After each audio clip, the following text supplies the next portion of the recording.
والعصر إن الإنسان لفي خسر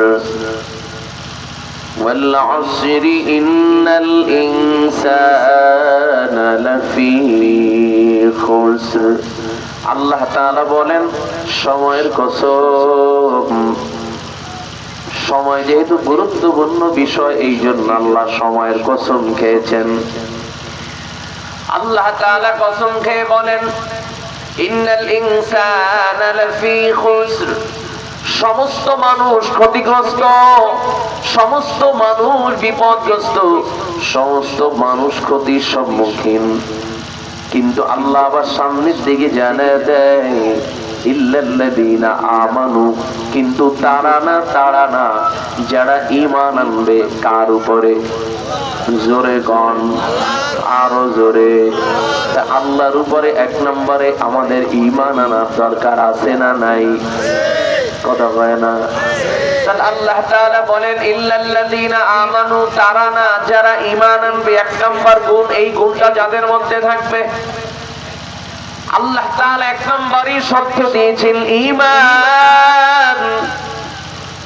দ্বিতীয় নম্বর আল্লাহ তাআলা বলেন ওয়ামিলুস সলিহাত, আমলে সালেহ, ভালো আমল, নেক আমল।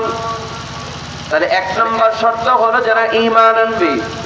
দ্বিতীয় নম্বর হলো ওয়ামিলুস সলিহাত, যারা আমলে সালেহ করবে, নেক আমল করবে। তৃতীয় নম্বরে আল্লাহ তাআলা বলেন ওয়াতাওয়াসাউ বিল হক, আর যারা সৎ কাজের আদেশ দিবে। ওয়াতাওয়াসাউ বিস সবর, আর যারা বিপদে ধৈর্য ধারণ করবে। মুফাসসির ইকরাম বলেন এই বিপদে ধৈর্য ধারণ করার মানেই হলো সৎ কাজের আদেশের পাশাপাশি অসৎ কাজের বাধা দেওয়ার দরকার আছে না নাই? কথা কয় না। শুধু সৎ কাজের আদেশ দিলেই হবে না, বরং অসৎ কাজের সাধ্য অনুযায়ী বাধাও দেওয়া লাগবে। আর যখন আপনি বাধা দিবেন তখনই আপনার উপরে মুসিবত আসবে, বিপদ আসবে।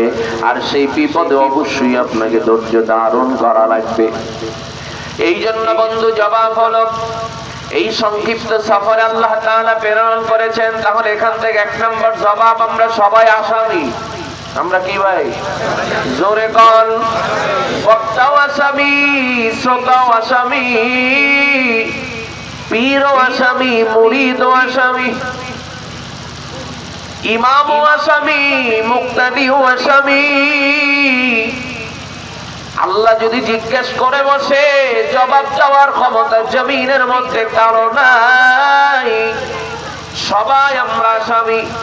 এই জন্য সেই আসামির কাঠগড়ায় দাঁড় হওয়ার আগে আল্লাহর কাছে বারবার বেশি বেশি আমাদেরকে দোয়া করা লাগবে। যে দোয়াটা নবী আলাইহিস সালাতু ওয়াস সালাম অধিকাংশ মুনাজাতের মধ্যে করতেন। নবীজি অধিকাংশ মুনাজাতের মধ্যে দোয়া করতেন আল্লাহুম্মা হাসিবনি হিসাবান ইয়াসীরা। পারেননি তো আপনারা? কথা বলেন না, পারেন নাই তো? অধিকাংশ মুনাজাতের মধ্যে নবী এই দোয়া করতেন। আমাদের দোয়া করা উচিত। নবী যেহেতু করতেন, তাহলে আমাদের আরো অনেক হাজার গুণে বেশি করা উচিত। আল্লাহুম্মা হাসিবনি হিসাবান ইয়াসীরা। আয় আল্লাহ, আপনি আমার হিসাবকে সহজ করে দেন, আপনি আমার হিসাবকে হালকা করে দেন। আয়েশা সিদ্দিকা রাদিয়াল্লাহু তাআলা আনহা বলে, পয়গম্বর আপনাকে দেখি প্রতিটা মুনাজাতের মধ্যে আপনি দোয়া করেন আল্লাহুম্মা হাসিবনি হিসাবান ইয়াসীরা। আয় আল্লাহ, আপনি আমার হিসাবকে সহজ করে দেন। এই সহজ হিসাব বলতে কি বুঝায় একটু আমাকে বুঝায় বলেন। নবী আলাইহিস সালাতু ওয়াস সালাম বলেন, আয়েশা হাশরের ময়দানটা এত বড় কঠিন ময়দান হবে,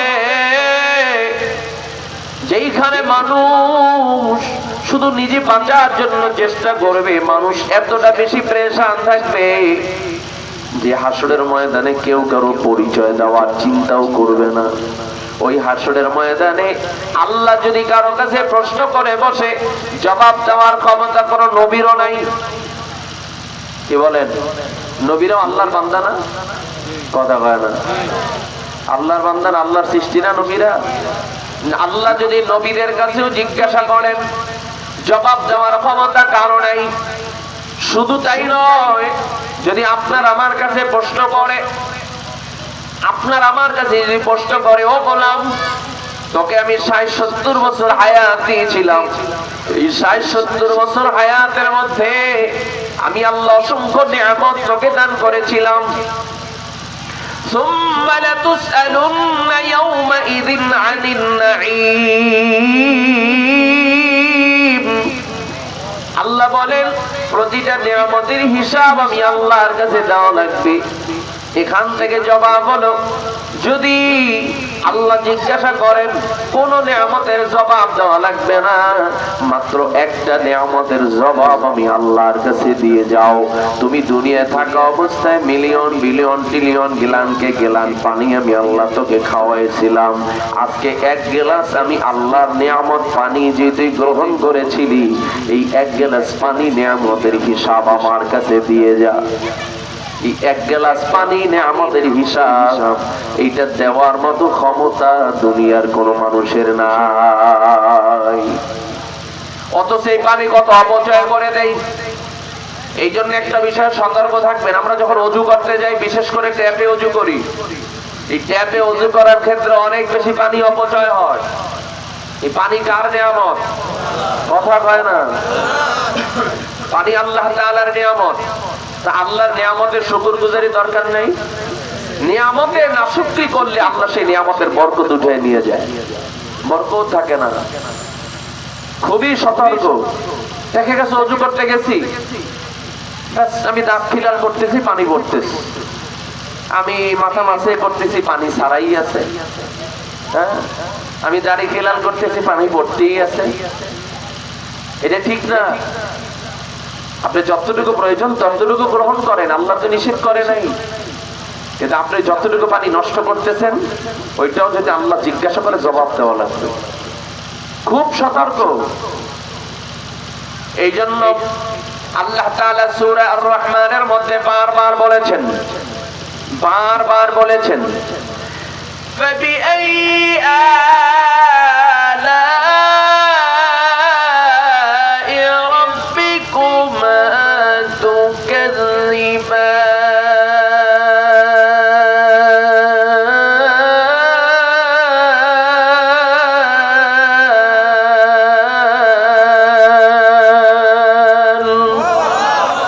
আল্লাহ তাআলা বলেন, ও গোলাম, আমি আল্লাহর কোন কোন নিয়ামতকে তুই অস্বীকার করবি? আমি আল্লাহ তাআলার একটা ক্ষুদ্রতম নিয়ামতকেও অস্বীকার করার ক্ষমতা দুনিয়ার কোন মানুষের নাই। এই জন্য বন্ধু জবাব হলো, যেহেতু আমরা সবাই আসামি, জবাব দেওয়া লাগবে। জবাব ঠিক করে যাইয়েন। আমার জবাব আমাকে দেওয়া লাগবে, আপনার জবাব আপনাকে দেওয়া লাগবে। আমরা অন্য একজনের জবাব নিয়ে টেনশনে, অমুকে যা করছে তাতে তো বেকায়দা, কিন্তু নিজের হিসাবটা যদি মিলাই, আমি দেখবো আমার চেয়ে খারাপ মানুষ এই সমাজে একজনও নাই। কিন্তু আমরা আর একজনের খারাপটা দেখি, নিজের খারাপটা আমরা খুঁজি পাই না। এই জন্য বলা হয়েছে আত্মসমালোচনা। খুব বেশি আত্মসমালোচনা করা উচিত। নিজের কি ভুল আছে, কি ত্রুটি আছে, কি দোষ আছে, কতটা ভালো কাজ করলাম, কতটা খারাপ কাজ করলাম, এটা প্রতিদিন আমার হিসাব করা উচিত। আজকের এই দিনের মধ্যে আমি কয়টা ভালো কাজ করলাম, কয়টা খারাপ কাজ করলাম, এটা প্রতিদিন ঘুমাইতে যাওয়ার আগে যদি হিসাবটা মিলাইতে পারতাম, তাহলে প্রতিদিন আমি আস্তে আস্তে করে গুনাহ থেকে মুক্ত হতে পারতাম। আস্তে আস্তে করে আমি আল্লাহর দিকে অনেক বেশি আগায় যেতে পারতাম। কাজী বন্দের জন্য জবাব হলো, এই জন্য জবাব হলো, আল্লাহ পাক রব্বুল আলামিন যে জবাবদিহিতার কাজ করে আমাদেরকে দাঁড় করাবেন। আমরা সবাই আসামি। আমরা সবাই কি ভাই? জোরে কর। সবাই আসামি। যে যত শিক্ষিত হন কোনো কাজ হবে না, যে যত বুদ্ধিজীবী হন কোনো কাজ হবে না, যে যত নিজেকে জ্ঞানী মনে করেন কোনো কাজ হবে না। আল্লাহর কাছে জ্ঞানী হওয়া লাগবে। যে যত নিজেকে বুদ্ধিজীবী মনে করেন কাজ হবে না, আল্লাহর কাছে বুদ্ধিমান হওয়া লাগবে। যে যত শিক্ষিত মনে করেন কোনো কাজ হবে না, আল্লাহর কাছে জ্ঞানী হওয়া লাগবে। যদি আল্লাহর কাছে জ্ঞানী হওয়া যায়, যদি আল্লাহর কাছে বুদ্ধিজীবী হওয়া যায়, যদি আল্লাহর কাছে ভালো হওয়া যায়, তাহলে দুনিয়াও সফল, আখিরাতও সফল।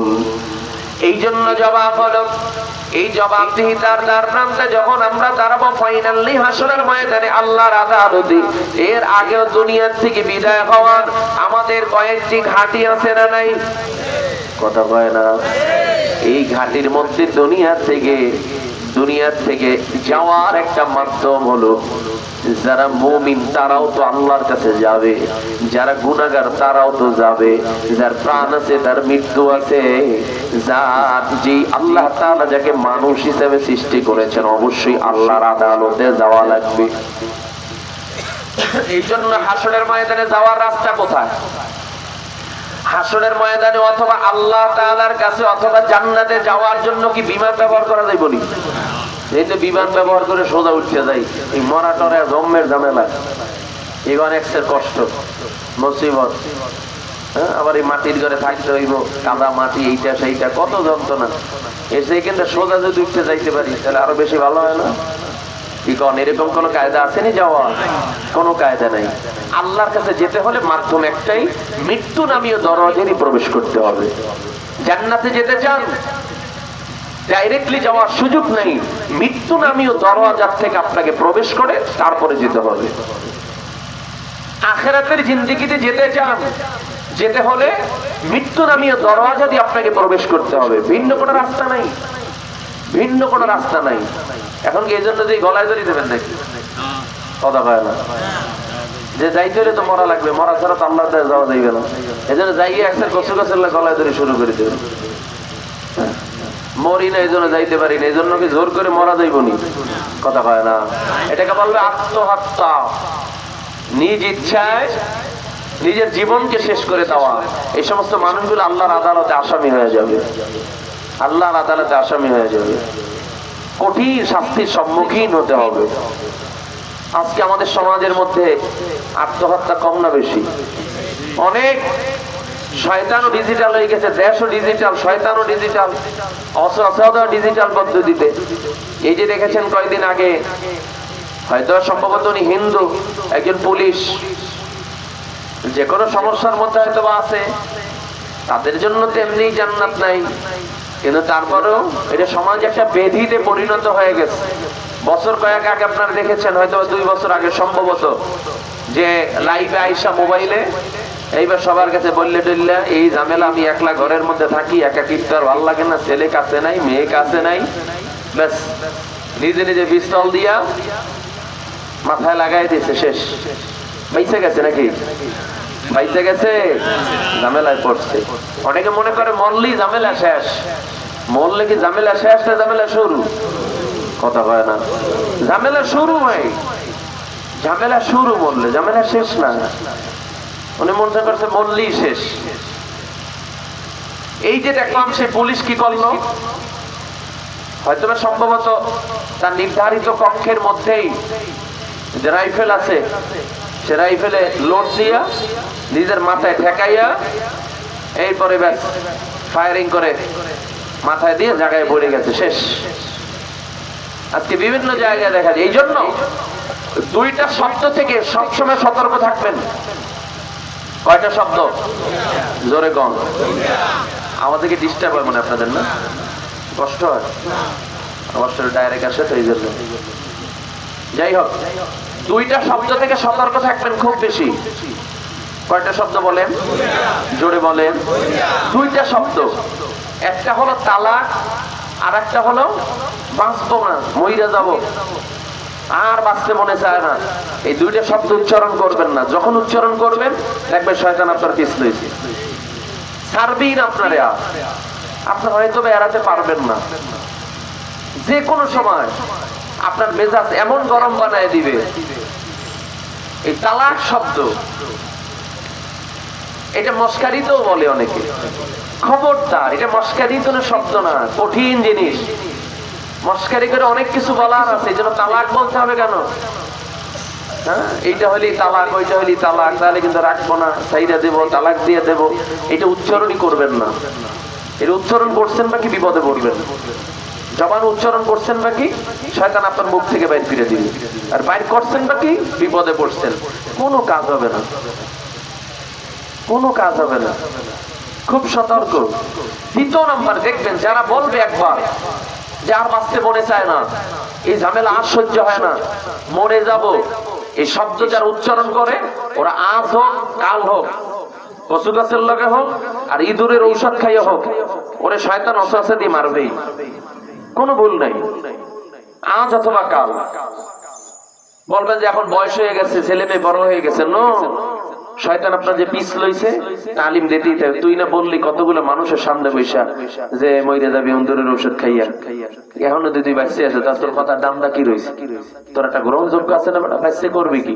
এই সারাদিন যে তালিম দিতে থাকবে, তালিমে দেখবেন যে আসুকা ইঁদুরের ঔষধ খাইয়া দেখবেন যে শেষ। এই জন্য এই দুইটা শব্দ থেকে সতর্ক থাকতে হবে। মসজিদের মাইকটা আল্লাহ আমাদের সবাইকে কবুল করুক, সকলে বলি আমিন। জোরে কম, আরো জোরে। তাহলে বন্ধু, জবাব হলো আল্লাহর কাছে যেতে হলে তার যাওয়ার মাধ্যম হলো মৃত্যু। কোন দরওয়াজা? কথা বলে না, বয়ান মনে বুঝতেছেন আপনারা? ক্ষুধা লাগছে আপনার? জান্নাতে যেতে হলে কোন দরওয়াজা দিয়ে যাওয়া লাগবে? মৃত্যু নামীয় দরওয়াজা দিয়ে যাওয়া লাগবে। ভিন্ন কোন রাস্তা নাই, ভিন্ন কোন রাস্তা নাই। তবে ইচ্ছা করে মরার কোন সুযোগ নাই, কারণ আমার মৃত্যু কবে হবে, কখন হবে, কোন সময় হবে, এই সিদ্ধান্তটা একমাত্র কার? জোরে বলেন কার? আল্লাহ সিদ্ধান্তের বাহিরে বান্দা কখনোই যেতে পারে না। কারণ আমার যে জীবনটা আমি ইচ্ছা করে জানতে পারি নাই, আমি যে দুনিয়ার মধ্যে আগমন করেছি, আমাকে জমিনের মধ্যে পাঠিয়েছেন কে? জোরে বল। তাহলে পাঠাইছেন যিনি, যেতেও হবে তার সিদ্ধান্তের আলোকে। একা একা মরার সিদ্ধান্ত নেওয়া কোন মুমিনের আখলাক হতে পারে না। এই জন্য বন্ধু, মৃত্যুর পর প্রথম যে ঘাঁটি আমাদের, সেই ঘাঁটির নামটা কি?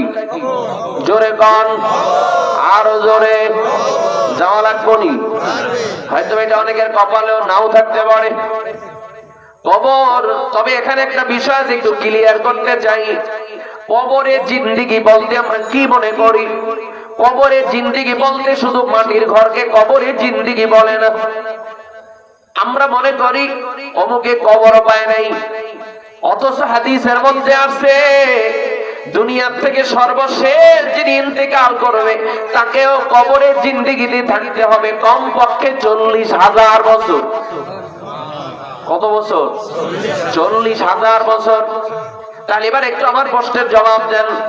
যখন কিয়ামত সংগঠিত হবে, তখন জমিনের মধ্যে মানুষ থাকবে কিনা? কথা হয় না। তখন মানুষ থাকবে না। ইসরাফিল ফেরেশতা যখন সিংহায় ফুৎকার দিবে, তখনও তো জমিনের মধ্যে মানুষ থাকবে। তাহলে সেই মানুষগুলোকে কে দাফন দিবে আর কে জানাজা দিবে? কে জানাজা হইবে? এগো দাফন হবে? কিচ্ছু হবে না। কে কার খবর নেয়? ইসরাফিল ফেরেশতা যখন সিংহায় ফুৎকার দিবে, জমিনের মধ্যে যে মানুষগুলো থাকবে, ওই মানুষগুলো বসা আছেন নেশাগ্রস্ত মানুষের মতো হেলে দুলে পড়ে যাবে। মনে করবে মনে হয় নেশা দ্রব্য পান করছে।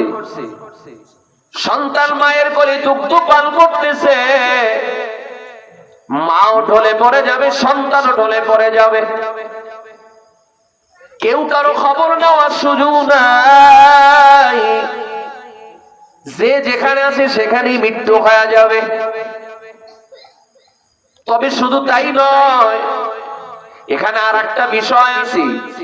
সেই বিষয়টা হলো ওই সময় জমিনের মধ্যে যে মানুষগুলো থাকবে বিক্ষিপ্ত অবস্থায় কেউ থাকবে না, সব এক জায়গায় জমা হয়ে যাবে। মনে করবেন যখন আপনাদের এখানে কৈখালি আছে 50 জন, কাঠালিয়া শহরে আছে 50 জন, রাজাপুরে আছে 100 জন, এইরকম এলোমেলো কোনো মানুষ থাকবে না, সব মানুষ এক জায়গায় জমা করে দিবেন আল্লাহ। বুঝেন না মনে আপনার আমার কথা?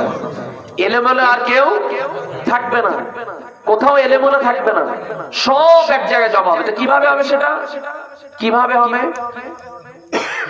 আল্লাহর হুকুম বলতে পদ্ধতিটা কি? পদ্ধতিটা হলো নবী আলাইহিস সালামের কাছে নবীর একজন সাহাবী, তখনও তিনি কালিমা পড়েন নাই, মুসলমান হন নাই। কোন সাহাবী? যে সাহাবী উটের গোশত খান নাই, হালাল জানছেন, পছন্দ করছেন, কিন্তু কি করেন নাই, একটু কেমন জানি লাগে। এটা তো স্বাভাবিক। অনেকেই আছে, অনেক খাদ্য আছে যেটা পছন্দ করে কিন্তু খাইতে একটু দ্বিধাবোধ লাগে, রুচিতে আসে না, কিন্তু সেটাকে হালাল জানে। এরকম খাদ্য অনেক আছে না? উটের গোশত আব্দুল্লাহ ইবনে সালাম রাদিয়াল্লাহু তাআলা আনহু যিনি খান নাই কিন্তু হালাল জানছেন, পছন্দ করছেন, যেখানে আল্লাহ তাআলা নবীর মাধ্যমে জানায় দিয়েছিলেন শুধু জানলেই হবে না, খাইয়ে দেখায় দেওয়া লাগবে যে আমি এটাকে হালাল জানছি। সুবহানাল্লাহ বলবেন না? সুবহানাল্লাহ বলে ঝামেলা সামনে না, জানি না তো এই জন্য আবার কোন মুসিবতে পড়েন, আপনাকে ঝামেলা ফেলাইতে চাই না। নবী যখন মক্কা থেকে মদিনায় হিজরত করলেন, কষ্ট হচ্ছে আপনাদের? কয়েকটা মিনিট কথা বলবো। যখন মক্কা থেকে মদিনায় হিজরত করছেন, হিজরত করার পরে আব্দুল্লাহ ইবনে সালাম তখন মুসলমান হন নাই। এই আব্দুল্লাহ ইবনে সালাম রাদিয়াল্লাহু তাআলা আনহু খেজুর বাগানের মধ্যে কাজ করতেছিলেন। তিনি খবর পাওয়ার পরে সত্য নবী কিনা এটা পরীক্ষা করার জন্য নবীর কাছে চলে গেছেন। সে সত্য নবী কিনা এইটা পরীক্ষা করার জন্য নবীকে গিয়া 3টা প্রশ্ন করছিলেন। কয়টা প্রশ্ন? বললেন যে আমি যে 3টা প্রশ্ন আপনাকে করব, এই 3টা প্রশ্নের জবাব নবী ছাড়া কেউ জানে না। কে ছাড়া? নবী ছাড়া এই প্রশ্নের অ্যান্সার কেউ দিতে পারবে না, কেউ জানে না। আপনি যদি দিতে পারেন তাহলে বুঝবো আপনি সত্য নবী। সুবহানাল্লাহ বলবেন না? নবীকে ইচ্ছা করে কোনো কথা কখনো বলছেন? কখনো না। আল্লাহ যেটা জানিয়ে দিয়েছেন জিবরাইলের মাধ্যমে, নবীর জবান থেকে ঠিক সেটারই অ্যান্সার দিয়েছেন। নবী ইচ্ছা করে একটা কদম কোনোদিন সামনে দেয় নাই। সুবহানাল্লাহ। এজন্য নবীর যে হাদিস, এই হাদিস ও কোরআন থেকে আল্লাহর হুকুমে এটাকে হালকা মনে করার কোনো সুযোগ নেই। নবী ইচ্ছা করে একটা কথা কোনোদিন বলেন, একটা সিদ্ধান্ত কোনোদিন নেন নাই। আব্দুল্লাহ ইবনে সালাম রাদিয়াল্লাহু তাআলা প্রশ্ন করলেন, আপনাকে 1 নম্বর প্রশ্ন করতে চাই, বলেন তো জান্নাতে যাওয়ার পরে জান্নাতীদের প্রথম খাবার কি হবে? সুবহানাল্লাহ কইবেন না? নবী আলাইহিস সালাতু ওয়াস সালাম বললেন, আমাকে এই প্রশ্নের জবাব জিবরাইল আমারে জানায় দিবে আল্লাহর পক্ষ থেকে। সুবহানাল্লাহ কইবেন না? জিবরাইল আলাইহিস সালাতু ওয়াস সালাম জবাব জানায় দিলেন, জান্নাতের প্রথম মেহমানদারি হবে জান্নাতীদের জন্য মাছের কলিজা ভুনা। খাইছেন কোন সময় মাছের কলিজা? আমাকে যে মাছ এর কলিজা কোন জায়গায় এই তো খুঁজে পাওয়া যায় না। কি ঘর? আর এই দুনিয়ার এই পাঙ্গাস মাছ আর এই স্বাভাবিক যে মাছ, এই মাছকে জান্নাতে খাওয়াইব নি? জান্নাতের মেহমানদারিটাই থাকবে সব ভিআইপি। জান্নাতও ভিআইপি, মেহমানও ভিআইপি, মেহমানদারিটাও হবে ভিআইপি। এটা স্বাভাবিক না। আজকে দুনিয়া একটা ফল খাচ্ছেন, শুধু ওই ফলের মজাই পাচ্ছেন। জান্নাতে যে ফলটা খাবেন 40 বার খাবেন, 40 রকমের স্বাদ পাবেন একটা ফলের মধ্যে। আপেল একবার খাইলে 2 বার খাইলে আর ভালো লাগে না, ভাই আর দিয়েন না, আর খাবো না। কি সেটা না? কি জান্নাতে কি সেটা হবে নাকি? না, বরং 40 বার খাবে, 40 ধরনের স্বাদ পাবে। তা জান্নাতে প্রথম খাবার কি হবে? মেহমানদারি কি দেয়া হবে? আমাদের দেশে মেহমানদারি কি আগে শরবত দিয়া, আগে কি দেয়? এই ট্যাঙের শরবত হোক বা লেবুর শরবত হোক, এইটা দিয়ে শুরু করে, এরপর একটু বাড়ি নাস্তা, আর শেষ করে কি দিয়া? চার পান দিয়া। ইয়া না ওইটা শেষ হইবে না। কি গণ? জান্নাতীদের প্রথম মেহমানদারি কি দিয়া? মাছের কলিজা ভুনা। একসাথে খালি দোয়া করতে থাকবেন, আল্লাহ এটা তকদিরে লিখে দিও, আল্লাহ লিখে দিও। এই দোয়া যদি করেন ইউসিল আল্লাহ আপনাকে মেহমান বানাইয়া দিতে পারে এই দোয়ার উসিলায়। দোয়া করতে হবে অনেক বেশি। দ্বিতীয় নাম্বার, নবীকে প্রশ্ন করা হলো, যখন বলল মাছের কলিজা ভুনা, বললে হ্যাঁ আপনি সত্য কথা বলছেন, অ্যানসার ঠিক আছে। দ্বিতীয় নাম্বার, আপনি বলেন কিয়ামতের প্রথম অবস্থান আলামতটা কি হবে? নবীজি বলেন কিয়ামতের প্রথম আলামত, প্রথম ঘটনা যেটা সংঘটিত হবে সেটা হলো পূর্ব দিক থেকে বিশাল এক আগুনের খণ্ড বের হবে পাহাড়ের মধ্য থেকে। ওই বিশাল আকার ধারণ করে ওই আগুন মানুষকে পিছন থেকে শুধু দাওয়া করতে থাকবে। মানুষকে আগুন ধরবে না, কিন্তু আগুন পিছন থেকে দাওয়া করবে। আর মানুষ শুধু সামনের দিকে দৌড়াতে থাকবে, বলবে আগুন আগুন, এটা বলবে, সামনে দৌড়াবে। উদ্দেশ্য হলো বিক্ষিপ্ত মানুষগুলো সব এক জায়গায় জমা করা। এই আগুন মানুষকে ধাওয়া করে সব মানুষগুলাকে আরাফার ময়দানের দিকে এক জায়গায় জমা করার জন্য সব আগুন নিয়ে আসবে। স্বাভাবিক মনে করছে? স্বাভাবিক? আগুন ধাওয়া করবে পিছন থেকে, আর মানুষ শুধু দৌড়াবে। কত কঠিন হবে পরিস্থিতিটা, কত কঠিন। তা আমি যে কথা আপনাদের বুঝাইতে চাইছিলাম, আব্দুল্লাহ ইবনে সালাম রাদিয়াল্লাহু তাআলা আনহু নবীকে যখন কষ্ট করলেন, নবী বললেন প্রথম আলামতটা হবে আগুনের খণ্ড বের হবে এবং আগুন মানুষকে ধাওয়া করবে। আব্দুল্লাহ ইবনে সালাম বলেন আপনি সত্য কথা বলছেন পয়গম্বর। দ্বিতীয় নাম্বার আরেকটা প্রশ্ন করছিলেন, সেই প্রশ্নটা হলো এমন কোন বস্তু যেটা কখনো মায়ের দিকে ধাপিত হয়, কখনো বাবার দিকে ধাপিত হয়? নবী বললেন সেইটা হলো মায়ের বীর্য এবং বাবার বীর্য। কখনো কখনো যদি মায়ের বীর্য বাবার বীর্যের উপরে যদি প্রাধান্য পায়, এক কথায় স্বামীর বীর্য উপরে যদি স্ত্রীর বীর্য প্রাধান্য পায়, তাহলে সেই গর্ভে কন্যা সন্তান জন্মগ্রহণ করবে। আর যদি স্ত্রীর বীর্যের উপরে স্বামীর বীর্য যদি প্রাধান্য পায়, তাহলে ওই গর্ভের মধ্যে আল্লাহ ছেলে সন্তান দান করে থাকে। এটা কে বলছেন? তা বউ মারেন কেন? কি গন, বউ মারে না? খালি মেয়ে ওই জন্য বউ ফিডে। আচ্ছা ফিডেই লিখে বলা হইব নি, এটা দেয় কে? দোষ আপনার, আপনি বউ ফিডেন কাহিনী কি? আপনি বউ ফিডে লিখে মাইক বলা হইব নি? কি আজীব মানুষ, কি যে বুঝে না তাও বুঝে না। যাই হোক, আমি যে কথা বুঝাইতে চাই, যখন এই জমিনের মধ্যে কিয়ামত সংঘটিত হবে, ইসরাফিল ফেরেশতা সিংহায় ফুৎকার দিবে, তখনও জমিনে মানুষ থাকবে নি? কথা বলেন না? তখনও মানুষ থাকবে। তার কবরটা কে দিল বলেন? তার জানাজা কে দিল? তাকে কাফনের কাফন কে পরালো? কিচ্ছু হবে না। তাহলে নবী যে বলছেন যে সর্বশেষ মারা যাবে, তাকে 40,000 বছর থাকতে হবে, তার কেমনে হইল কথা? মিলল কথার সাথে? হ্যাঁ, এই জন্য এখানে মূল যে ভেদটা এটা বুঝতে হবে। মাটির ঘরটাকে শুধু কবর বলা হয় না, কবরের জিন্দেগি বলতে যেটা ভাগ্যে কলাম একরা বুঝিয়েছেন, মৃত্যুর পরের সময় হাসরের ময়দানে হাজির হওয়ার মাঝখানে যে গ্যাপ সময়টা, এইটাই কবরের জিন্দেগি বলা হয়।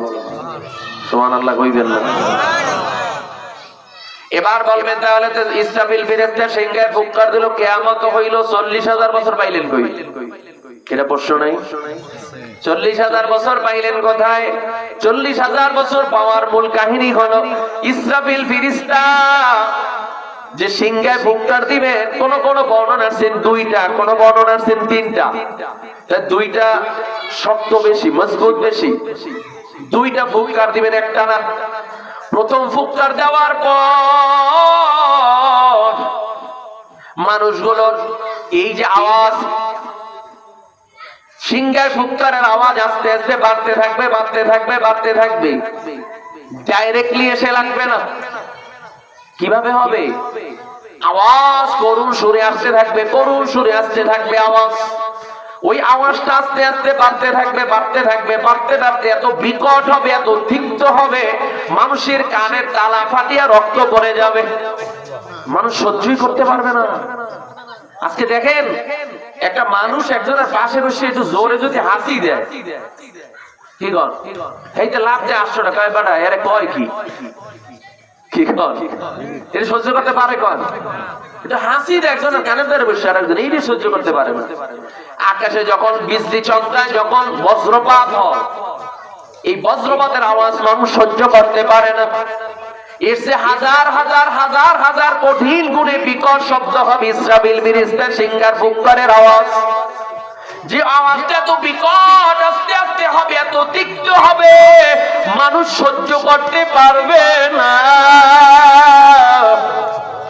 সব মাখলুক গুলো এই আওয়াজ কানে আসার পর যে যেখানে আছে কানের তালা ফেটে যাবে, রক্ত পড়ে যাবে, নেশাগ্রস্ত মানুষের মতো হেলে দুলে সেখানেই পড়ে যাবে, সেখানেই মৃত্যুবরণ করবে।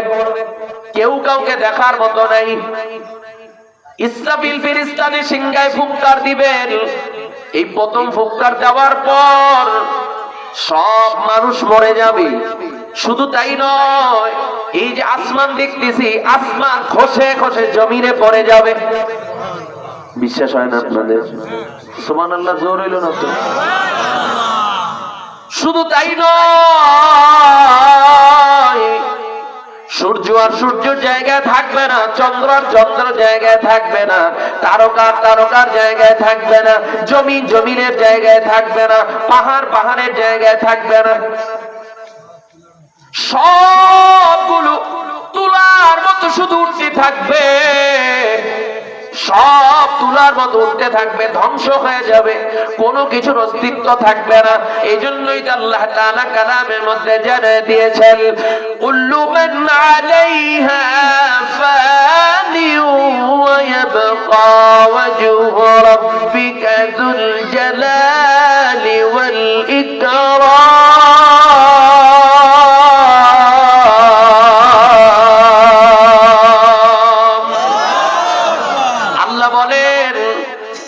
কিছু দেখো দুনিয়ার মধ্যে সব লয় হয়ে যাবে, সব ধ্বংস হয়ে যাবে, একমাত্র বিগত দিনেও ছিল আল্লাহ, এখনো আছে আল্লাহ, ভবিষ্যতেও থাকবে আল্লাহ। সব লয় হয়ে যাবে, ধ্বংস হয়ে যাবে। শুধু তাই নয়, এরপরে দ্বিতীয় নাম্বার যে ফুৎকারটা দিবেন, ওই ফুৎকারে সবকিছু একটা স্থিতিশীল অবস্থায় হয়ে সমতার একটা ভূমিতে পরিণত হয়ে যাবে। ওই ময়দানটাই হয়ে যাবে হাসরের ময়দান। হাসরের ময়দান সাত ভাগ আসমানে হবে না, বরং কোনো তবকি থাকবে না, সব ধ্বংস হয়ে যাবে, সব ভেঙে এই জমিনের উপরই হবে। কিয়ামতের ময়দান এই জমিনই হবে, হাসরের ময়দান এই জমিনই হবে। কারণ সব ভেঙে চুরে তছনছ হয়ে যাবে, সব ভেঙে যে একটা জমিন পরিণত হয়ে যাবে, একটা ভূমিতে পরিণত হয়ে যাবে, সেটাই হবে হাসরের ময়দান। কিতাবের মধ্যে আছে ইসরাফিল ফেরেশতার প্রথম ফুৎকার যে দিবে, এই প্রথম ফুৎকার থেকে দ্বিতীয় ফুৎকারের মাঝখানে সময় ডিসটেন্স থাকবে 40,000 বছরের লম্বা সময়। এই জন্য বলছে যে সর্বশেষ যিনি ইন্তেকাল করবে তাকে 40,000 বছর এই অবস্থায় থাকতে হবে। যে এক ফুৎকার থেকে আর এক ফুৎকার দূরত্ব হবে কত বছর? 40,000 বছর। এই জন্য শুধু তাই নয়, শুধু তাই নয়, আল্লাহর আরশ বহনকারী 8 জন ফেরেশতা আছে। কয়জন? যারা আল্লাহর আরশকে কাঁধে নিয়ে দাঁড়িয়ে রয়েছেন, এই 8 জন ফেরেশতা মৃত্যুবরণ করবে। জিব্রাইল যিনি বার্তা বাহক, আল্লাহর কাছ থেকে ওহী নিয়ে আসেন, নবীদের কাছে পৌঁছে দিয়েছেন, সেই জিব্রাইলের মৃত্যু হয়ে যাবে। মিকাইল যিনি খাদ্য পানি মেঘ বৃষ্টি এই যে কার্যক্রমগুলো ম্যানেজ করে থাকেন, তিনিও দুনিয়ার থেকে বিদায় হয়ে যাবেন, তারও জান কবজ হয়ে যাবে। যে ইসরাফিল সিংহায় ফুৎকার দিয়ে কিয়ামত সংগঠিত করবেন, এই ইসরাফিলের মৃত্যু সংগঠিত হয়ে যাবে, তিনিও বাঁচতে পারবে না। এইবার আল্লাহ যখন জিজ্ঞাসা করবে, ও আজরাইল কে কে আছে? বলবে আল্লাহ আমরা যে 4 জন ছিলাম, এটাও 3 জন গেছে। আল্লাহ বলবেন আমার আরশ বহনকারী 8 জন আছে, এই 8 জনেরও মারো। এই 8 জনের জান কবজ করা হবে। এরপরে আল্লাহ বলবেন এখন কে আছে? আজরাইল বলবে আল্লাহ আপনি আর আমি, শুধু আপনি আর আমি, এছাড়া আর কেউ নাই। আল্লাহ তাআলা বলবেন আজরাইল যেহেতু কেউ নেই তুমি আর আমি, এবার তুমিও মৃত্যুবরণ করো। আজরাইলও জানে না যে তাকেও একদিন মরতে হবে। আজরাইল একটা চিৎকার দিবেন, ডাক দিয়া বলবেন আমি জানি না, আমাকেও মরতে হবে, আমার জান কবজ করতে হবে। কারণ জান কবজে কত কষ্ট এটা আমি নিজে অনুভব করছি, নিজে দেখছি। বাবার সামনে থেকে ছোট্ট বাচ্চাটাকে যখন বিদায় করে নিয়ে আসছি, আমি দেখছি বাবা কিভাবে আর্তনাদ করে, কিভাবে কষ্ট পেয়েছে। আমি যখন দেখেছি ছোট্ট সন্তানটার সামনে বাবাকে বিদায় করে নিয়ে আসছি, ওই সন্তানটার কত কষ্ট আমি এটা নিজে অনুভব করেছি। কাজে আমি জানি জান কবজে কত কষ্ট। একটা চিৎকার দিবেন, আজরাইলের জান কবজ হয়ে যাবে, আজরাইলও মৃত্যুবরণ করবে। বাকি থাকবে কে? জোরে কন। যিনি ছিলেন, যিনি আছেন, যিনি থাকবেন। আমরা কেউ ছিলাম না, আজকে আছি, আওয়াজ থাকবো না। তাহলে কোন নেতার কোন খাতা নাই, কোন ভয় ভীতি নাই। তিনিও মরবে, আমিও মরবো। যতদিন বাঁচবো যার কোনো শেষ নাই, যার হাতেই আমার সৃষ্টি। এই জন্য আমি যতদিন বাঁচবো একমাত্র গোলামি করবো কার? সাদা আঙ্গুল উঁচু করে বলিল কার? আরো জোরে বলিল কার? ওই আল্লাহ স্মরণ করেন আমাদেরকে হওয়া লাগবে। তাহলে মৃত্যুর পর প্রথম ঘাটির নাম হলো কবর। কোথায় জোরে বলেন? কবরের জিন্দেগি, যেখানে আমাকে লম্বা সময় অপেক্ষা করা লাগবে। আল্লাহর আদালতে যাওয়ার আগে মাঝখানে একটা স্টপেজ, মাঝখানে একটা স্টেশন, এইখানে আমাকে লম্বা সময় আমাকে অপেক্ষা করা লাগবে। এই অপেক্ষা নামীয় জায়গা কবরের জায়গা। এইখানে আমাকে হাজার হাজার হাজার হাজার বছর আমাকে থাকা লাগবে। আল্লাহ পাক রব্বুল আলামিন আমাদের কি শিক্ষা দেয়? আজকে আমাদের অহংকারের শেষ নাই, আমাদের গৌরবের শেষ নাই। আমি যদি একটু টাকাওয়ালা মানুষ হই, আমার পাশে যদি একজন গরিব মানুষ থাকে, তাকে মানুষই মনে করি না। আমি 10 তলা বিল্ডিং এর মালিক, আমার বাড়ির কাছে যদি 1 তলা বিল্ডিং এর কোনো মানুষ থাকে, তাকে আর মানুষই মনে করি না। যদি গরিব মানুষ, কাঠের ঘরওয়ালা কোনো মানুষ থাকে, তাকে আর কোনো মানুষই মনে করি না। না না, আল্লাহ আমাদের কি শিক্ষা দেয়? যখন কবরে আমরা মাটি দেওয়ার জন্য যাই, মাটি দেওয়ার ক্ষেত্রে আমরা একটা দোয়া পড়ে থাকি। আপনারা পড়েননি? কথা কয় না? কি দোয়াটা একটু পড়ে থাকলে, জেনে থাকলে আমার সাথে সাথে বলেন। মিনহা খলাকনাকুম ওয়া ফিহা নুঈদুকুম ওয়া মিনহা নুখরিজুকুম তারাতান উখরা। আল্লাহ বলেন এই মাটি দ্বারা সৃষ্টি করা হয়েছে, মাটির সাথেই তোমাকে আবার মিলে যেতে হবে, মাটিতেই তোমাকে যাওয়া লাগবে। আবার এই মাটির থেকেই তোমাকে চিন্তা করা হবে। তাহলে আমাদেরকে মাটির থেকে বানানো হয়েছে, মাটির সাথেই মিলে যাব। মাটির থেকেই আল্লাহ তাআলা আবার আমাদেরকে চিন্তা করবে। কেমনে? কেমনে সম্ভব? কারণ এই শরীরটা তো মাটির সাথে মিলে যায়। হাড্ডি অনেকের খুঁজে পাওয়া যায় না, মনে আছে না নাই? কথা কয় না? মৃত্যুর পর এই হাড্ডিটা পর্যন্ত মাটি খেয়ে ফেলে, পোকামাকড় খেয়ে ফেলে, কোনো অস্তিত্ব নাই। এইটার থেকে কেমনে আবার আল্লাহ আমাদেরকে জাগ্রত করবে? বিশ্বাস হয় আপনাদের?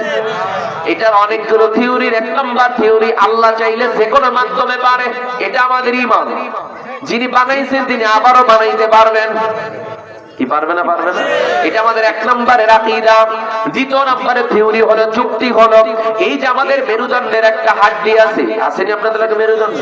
মেরুদণ্ড ছাড়া এর মানুষ কোনো দাম আছে কোনো? এ তো সুস্থ। এই যে মেরুদণ্ডটা দিয়েছেন আল্লাহর কুদরত। এটা দেখেন একটা কিভাবে একটা হাড্ডি আল্লাহ দিয়েছেন পিছনে, কোনো গিট নাই, কোনো জয়েন্ট নাই, শুধু একটার মধ্যে আরেকটা লাগায় দিয়েছেন। কুদরত কার? একটার সাথে আরেকটা যেরকম ভাঁজ করেন, যেভাবে মনেন সেইভাবে মিলাইতে পারেন, নুইতে পারেন, সোজা হইতে পারেন। স্প্রিং সিস্টেম করে দিয়েছেন। কোনটার সাথে কোনটা এরকম জয়েন্টও নাই, শুধু এইটার মধ্যে ঠালা এটার মধ্যে একটা বলের মতো ব্যাস এই একটার সাথে আর একটা জোড়া লাগাই দিয়েছেন খালি, হ্যাঁ চামড়া প্যাকেজিং দিয়ে দিয়েছেন। এটা কি চিন্তা করা যায়? এটা কত ওজন আমরা গ্রহণ করি?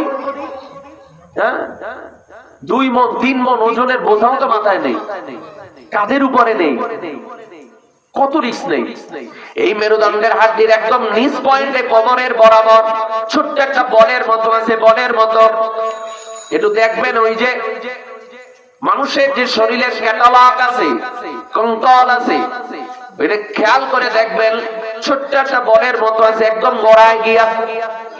মানুষের শরীরে সব অঙ্গ প্রত্যঙ্গ যদি পোকামাকড় খেয়ে ফেলে, সব যদি নষ্ট হয়ে যায়, ওই ছোট্ট বলের মতো বস্তুটা যে আল্লাহ দিছেন ওইটা কেউ নষ্ট করতে পারবে না, কোনো পোকামাকড় নষ্ট করতে পারবে না, কোনো মাটিও নষ্ট করতে পারবে না। ওইটা কিয়ামত পর্যন্ত আল্লাহ তাআলা অক্ষত অবস্থায় রেখে দিবেন। হাসরের ময়দানে ওই বলটা থেকেই যেই আব্দুর রহিম, যে আব্দুল করিম, যে আব্দুল সত্তার, এই প্রত্যেকটা মানুষ যার যার কবর থেকে ওইখান থেকে আল্লাহ বা সেই পুরাতন সেই আকৃতি দিয়ে সেই মানুষের সূরত দিয়া আল্লাহর কুদরতে আবার যার যার কবর থেকে হাসরের ময়দানে উঠায় দিবে। মানুষকে হাসরের ময়দানে উঠায় নতুন করে বানাইবে। মানুষ তৈরি হবে আবার কোথায়? এই মাটির মধ্যেই আবার তৈরি হয়ে যাবে মানুষ। এখান থেকে মানুষ জিন্দা হবে, এখান থেকে হাসরের ময়দানে উঠবে। সর্বপ্রথম উঠবেন আপনার আমার নবী, যার আগে অন্য কোনো নবী উঠতে পারবে না। এরপরে ধারাবাহিক ভাবে সব মানুষ কবর থেকে উঠবে, যার যার কবর থেকে যার যার জায়গা থেকে। ওই মানুষগুলো মাটির নিচ থেকেই, মাটির মধ্য থেকেই আল্লাহ আবার সেই গঠন পুনরায় তাকে আবার বানায় দিবে। ওখান থেকেই মানুষ আবার হাসরের ময়দানে উপস্থিত হয়ে যাবে, হাজির হয়ে যাবে আল্লাহর আদালতে হাজিরা দেওয়ার জন্য। শুধু তাই নয়, এবার আল্লাহ তাআলা ভিন্নভাবে আমাদেরকে আবার বুঝার জন্য কোরআনের মধ্যে আল্লাহ তাআলা এই বিষয়টাকে উল্লেখ করেছেন। আল্লাহ পাক রব্বুল আলামিন পয়গম্বর ইব্রাহিম আলাইহিস সালাতু ওয়াস সালামের মাধ্যমে, ইব্রাহিম আলাইহিস সালাতু ওয়াস সালামের মাধ্যমে, একদম সংক্ষেপে বলছি, অল্প কয়েক মিনিট হাতে আছে। ইব্রাহিম আলাইহিস সালাতু ওয়াস সালাম আল্লাহ তাআলার কাছে প্রশ্ন করেছিলেন, আল্লাহ তাআলার কাছে প্রশ্ন করেছিলেন, আল্লাহ, একটা মানুষ ইন্তেকালের পর মাটির সাথে মিলে যায়, এইটাকে কিভাবে আবার পুনরায় আপনি জিন্দা করবেন? আল্লাহ বলেন, ইব্রাহিম, তোমার কি এটা বিশ্বাস হয় না? তোমার কি এটা বিশ্বাস হয় না যে আমি এইটাকে আবার পুনরায় জিন্দা করতে পারবো? পয়গম্বর ইব্রাহিম বলেন, আল্লাহ, আমার বিশ্বাসে কোনো কমতি নাই, ইতমিনানে কলব, আমার একটু দেখতে মনে চায়। দেখবেন অনেক মানুষ অনেক সময় অনেক জিনিস শুনে, আবার যদি বলে ভাই দেখবেন না শুনবেন, কয় দেখতে পারলে শুনে কেটা, কি কয়? দেখতে পারলে আত্মবিশ্বাস আরো বাড়ে না? وَإِذْ قَالَ إِبْرَاهِيمُ رَبِّ أَرِنِي كَيْفَ تُحْيِي الْمَوْتَى قَالَ أَوَلَمْ تُؤْمِنْ قَالَ بَلَى وَلَكِنْ لِيَطْمَئِنَّ قَلْبِي قَالَ فَخُذْ أَرْبَعَةً مِنَ الطَّيْرِ। আল্লাহ এবার পয়গম্বর ইব্রাহিমকে বললেন, যদি তোমার বিশ্বাস না হয়, যদি তোমার অন্তরের প্রশান্তির জন্য যদি দেখা বিশ্বাস করতে হয়, বা অন্তরের প্রশান্তির জন্য, কলবের প্রশান্তির জন্য যদি দেখতে মনে চায়, 4 প্রকারের 4টা পাখি ধরে আনো, সেই পাখি কয়টা লালন পালন করো। লালন পালন করার পর যখন তোমার পোষ মেনে যাবে, তখন সেই পাখিগুলাকে জবাই করে দাও, সেই গোশতগুলোকে কিমা বানায় দাও, পাহাড়ের বিভিন্ন জায়গায় ছড়ায় ছিটায় ফালায় দাও। 4 প্রকারের 4টা পাখি ধরলেন। قال فخذ أربعة من الطير فسرهن إليك ثم جعل على كل جبل منهن جزعا ثم دعوهن يأتينك سعيا واعلم أن الله عزيز حكيم। 4 প্রকারের 4টা পাখি ধরলেন, লালন পালন করলেন, পোষ মানায় নিলেন। পোষ মানাইবার পর এইবার আল্লাহর হুকুম অনুযায়ী 4টা পাখিকে জবাই দিলেন। 4টা পাখিকে জবাই দেওয়ার পর 4টা পাখির গোশত একদম কিমা বানায় ফালাইলেন, মিক্সচার করে ফেললেন। আল্লাহর হুকুম অনুযায়ী পাহাড়ের বিভিন্ন জায়গায় ছড়ায় ছিটায় ফালায় দিলেন। এইবার আল্লাহ পাক রব্বুল আলামিন বলেন, যেই পাখিগুলাকে বিভিন্ন জায়গায় ছড়ায় ছিটায় ফালায় দিয়েছো, ওই পাখিগুলার নাম ধরে এইবার ডাক দাও। সুবহানাল্লাহ কইবেন না। পয়গম্বর ইব্রাহিম যেই যে পাখি লালন পালন করেছিলেন, ওই পাখির নাম ধরে যখন ডাক দিলেন, আল্লাহর কি কুদরত! তাকে দেখে সরায় ছিটানো ফালানো বস্তুগুলো সব দৌড়ায় দৌড়ায়া যেই পাখির গোশত সেই পাখির গোশতের সাথে মিলে যায়। বানায় বলছি, কথা কয় না। আল্লাহ এটা স্পষ্ট করে দিয়েছেন এর জন্য কোরআনের মধ্যে। যখন দেখে দৌড়ায় দৌড়ায় গোশতের সাথে গোশত মিলে যায়, যেই পাখির গোশতের সাথে সেই পাখির গোশত মিলে যায়, একটু পরে পাও তৈরি হয়ে গেছে, ডানাও তৈরি হয়ে গেছে, মাথাও তৈরি হয়ে গেছে, চোখের জায়গায় চক্ষু তৈরি হয়ে গেছে। আল্লাহর কুদরত, অল্প সময়ের মধ্যে চামড়ার প্যাকেজিংও হয়ে গেছে, শরীরে পশমও গজায় গেছে। চারটা পাখি জবাই করা কিমা বানানো, সেই পাখিগুলা পুনরায় আবার জিন্দা হয়ে পয়গম্বরের সামনে উড়ে এসে হাজির হয়ে গেল। তাহলে আল্লাহ চাইলে পারবে কি পারবে না? জোরে বলেন। মাটির সাথে হাজারো মিলে গেল। যে আল্লাহ প্রথম বানাইছেন তখন তো কোনো নমুনা ছিল না, আল্লাহর ইচ্ছা মতো আমাদেরকে বানিয়েছেন। তাহলে অবশ্যই হাসরের ময়দানে আল্লাহ আমাদেরকে আবার আল্লাহর মন মতো সৌড়াতে হাসরের ময়দানে উঠাতে পারবে কি পারবে না? জোরে বলেন। এই জন্য আমি আপনাদেরকে বলতে চাই, অহংকার বাদ দিয়া দেই, আল্লাহর সামনে মাথাকে নত করে দেই যে আল্লাহ আপনাকে এত কিছু দান করলো, সে আল্লাহর জন্য আমরা কি করলাম। নিজের হিসাবটা যদি নিজে মিলাই, দেখবো আমার যে নেমুখ হারাম এই জমিনের মধ্যে দিত আর কেউ নাই। আল্লাহ দেখে আল্লাহটা করে আল্লাহর রহমতে আল্লাহর কুদরতে জমিনের মধ্যে বেঁচে থাকলাম, আল্লাহর নিয়ামত গ্রহণ করলাম, অথচ সেই মালিকের হুকুমই মানলাম না। এই জন্য আজকের মাহফিলকে জীবনের শেষ মাহফিল মনে করে নিয়তকে খালিস করে না।